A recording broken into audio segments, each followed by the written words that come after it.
haatan Somaliland wafdi ka kooban wasiiro iyo xildhibaano ka tirsan baarlamaanka Somaliland ayaa waxa ay ku sugan yihiin deegaanka Widwid oo ka tirsan Buuhoodle waxaana halkaasi wada hadallo kula leeyihiin qaar ka mid ah hogaamiye dhaqameedyada deegaankaasi oo uu horkacayo Garaad Abshir Saalax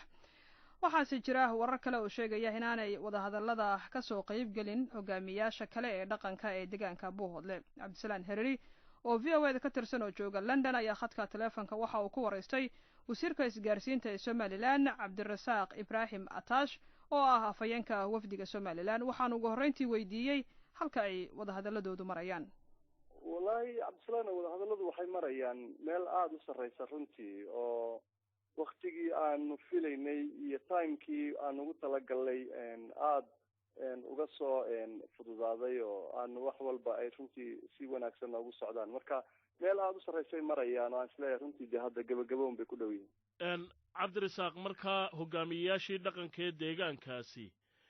socodkiinu ahaa inaad la kulantaan ilaa imika imisaa kala kulanteen waxaan la kulanay Cabdisalaan horta meeshan deegaankan Widwid waxaan ku sheegaa gobolkan Buuhoodle ka tirsan ayaa gogasha dhigay sidaad ogtahay madaxweynaha jamhuuriyadda Somaliland isaga ku baaqay in wada hadal iyo nabad buuxda dadka iyo deegaanka iyo dalka lagu soo dabaalo taasna marka beeshii ugu horreysay ka jawaabtay ayay ahayd beeshan hadda aanu la fadhino reer Widwid garaadkooda ayaana ku baaqay nabadda inay aqbaleen oo ajiibeen gogasha ugu horreeyeen iyagoo ay dhigayaan sibaanu annaguna ku nimid marka garaadkii baa guddoominaya Garaad Abshir Saalax Maxamed gogasha iyo dhammaan cuqaashii iyo sumadii iyo waxgaradkii waxaan leeyahay cuqaashii iyo waxgaradkii beesha oo aan kala maqnayn marka taas ma loo qaadan karaa sida wararka qaarna ay sheegayaan in jilibiyadii kale hogaamiyayaashoodii dhaqanka ama isimadoodii shirkaana idinku imanin maya looma qaadan karo dee ma jirtaba beeshii dhigtay weeyaan beesha annagu meesha aanu joognaana waa Widwid beeshii reer Widwid bayna gogashu taallaa garaadkoodii baana shir guddoominaya garaado badanna halkan ma joogaan oo reer Widwid garaado badan ma leh Garaad Abshir Saalax Maxamed baa halkan garaad iyo macnaa isim u ah isagii baana shirka guddoominaya haba yaraatee cid cuqaal iyo cid waxgarad oo deegaanka hadda Bermanka oo ka maqalna ma jirto shirka meeshuna gogashuna waa gogol ballaadhan oo dhammaystiran oo si aad looga soo shaqeeyay runtii juhdi badan iyo dadaal badanna ku baxay xaqiiqdii aad iyo aad baan uga mahadnaqaynaa marka wasiir sidaad hadalka u dhigayso ma la odhan karayaa waxa u socoteen Garaad Abshir iyo jilibkiisa markaa maya taas lama odhan karayo waxay ahayd mawduuc ballaadhan weeye mawduucani halkan waa meeshay ka bilaabatay xaq bayna u leeyihiin inay iyaguna ay noqdaan halkii maadaama ay ugu horreeyeen dadkii ugu horreeyay gogasha nabadeed dhigay markii laga tago baaqi madaxweynaha xaq bay u yeesheen in iyaga laga bilaabo gogasha meelo badan oo kale taallaa gogashu haddii damka Ilaahay ka dhigo oo aan uga gudbi doonaa oo aan tegi doonaa marka ay habboonaato oo dhaqsaa insha Allah haddii Ilaahay idmo laakiin dee taasi waa furaha kaliya ee saxda ah meel looga gudbaba aanay jirin waayo dad nabad doonaya oo nabad lala doonayo oo maxaan kuu sheegaa diyaar ah condition iyo sabab loogu xidhi karo cid kale meesha ma soo geli kartaba marka haddii wada hadallada aad wax nooga taabato halka ilaa imika idiin marayaan maxaa isla soo qaadeen Cabdisalaan waxyaabo badan baa la isla soo qaaday bisaynu ognahay dhulkan horta iyo deegaankan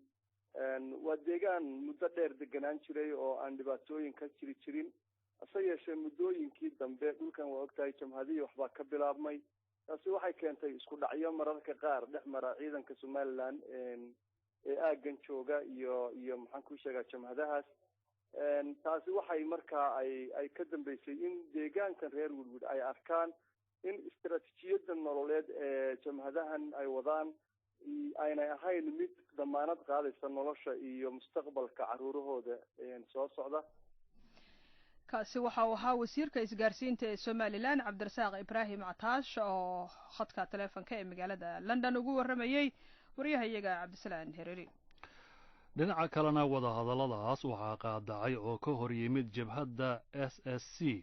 oo ah jabhad ku sugan deegaanka Buuhoodle oo dagaal kula jirta Somaliland maxamed cabdi sandheere ayaa qadka telefoonka ee Buuhoodle kula xidhay Cabdirashiid Barqadle warsamo oo ka tirsan jabhadda SSC wuxuuna weydiiyey ugu horreyntii waxa uu ku diidan yahay kulanka Widwid ka soconaya ay leeyihiin odayaasha iyo mas-uuliyiinta somalilan waxaanu ku diidanahay horta dee somalilan dalkan kama taliso meesha ay xoog ku haysato ee dadka khasab iyo caburinta ugu wado waa meesheeda laakiinse dalkani dal ay talana ku leedahay kana taliso rabitaanka ummadda ay ku joogto ma aha mana noqon karto in dad aan dee siyaasaddaas iyagu lahayn in lagu caburiyo oo caalamka kamarada loo geliyo inay deeqaha iyo lagaga qaato wax la qaadan karo maaha waan gartay laakiin waxaa jira cabdirashiid colaadaha ka jira gobolka haddii reer wedwed garteen inay dhibaatada ka saaraan dadkooda oo ay la heshiiyaan dowladda kumeel aan idhahda dowladda somalilan maxaa ku jaban baad is leedahay waxaa ku jaban horta de annaga iyo somalilan isku siyaasadba ma nihin marka koowaad waxaa ka horeysa annagu dad soomaaliyeed baanu nahay oo siyaasadda iyadu maaha go-itaan marka aanu kala hadaf nahay ma aha dee waxaanu ka heshiin karno waxa dadka xoog baa lagu haysaa dawlad caalamka looga aqoonsaday oo loo gooyey dhulkan oo la yidhi ummaddan xukuma oo haystana ma aha waa dad ma garanaysayay dee rabitaankooda leh dawladdii soomaaliyeedna ka burburtay si ay uga burburtayna ku sugayaan inay dawlad soomaaliyeed wax ka dhistaan iyo dhibaatadana iyagaa keenay oo deegaanka qabsaday oo dhibka abuuray oo ilaahay hadda khasab iyo caburin ku haysta xalaytadaas labando bay magaaladu ahayd markii inta barnaamijyadan la weyy waan gartay laakiin odayaasha reer wedwed way iska diidi karaan odhan karaan idinlama kulmayno marka haddii ay odayaashii doorteen sidaas maxay jabhadda sool sanaag cayn ay ku diidan tahay arrintaas odayaasha laftirkooda waxay kala hadlayeen wuxuu ahaa naga baxa bay ahaay ma ahayn wax kale waxay ku lahaayeen ma ahayn siyaasad iyo rabitaan waxay kala hadlayeen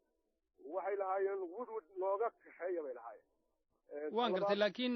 cabdirashiid adaa hadal ku watee waraysi uu siiyey wasiirku wuxuu ku sheegay in si fiican loogu soo dhoweeyey dadka degmadaas wedwed iyo dowladda jamhuuriyadda somalilandna ay si fiican uga wada hadleen wixii ay ka samayn lahayn nabadgelyada waxaan hubaa dadkan in caburin iyo dagaal jiro cid dhexdhexaad oo arrintaa dee kuu tilmaami kartaa inay jirto waana arrintii qofku uu sheegan karo laakiin xogta dhabtan wayna waxa weeye dalkan somaliland haddii dee ujeedadeeda ay wedwed gaar u tahay barnaamijkeedu yahay dee waa mawduuc iskaba soo kooban waan gartay su-aasha ugu dambaysan ku weydiinaya cabdirashiid su-aasha ugu dambaysa waan gartay walaal waan gartay su-aasha ugu dambaysan ku weydiinaya waxa weeyaan madaxweynaha somalilan markii uu xilka yimid wuxuu ku baaqay nabad marka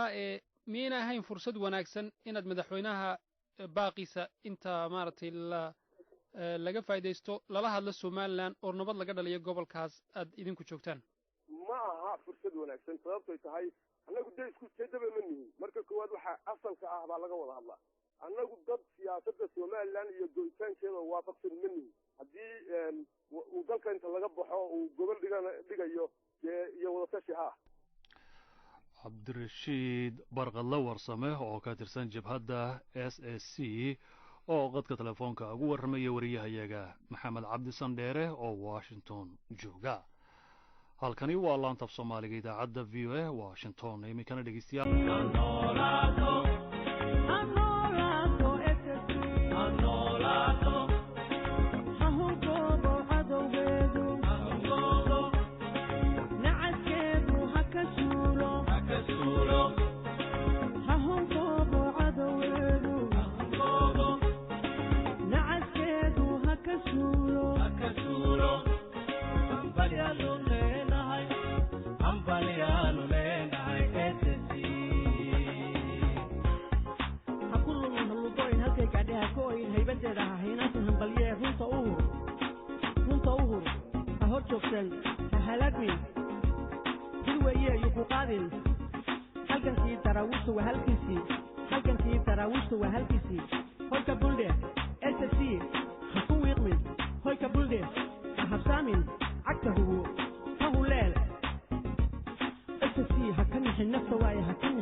Hallelujah.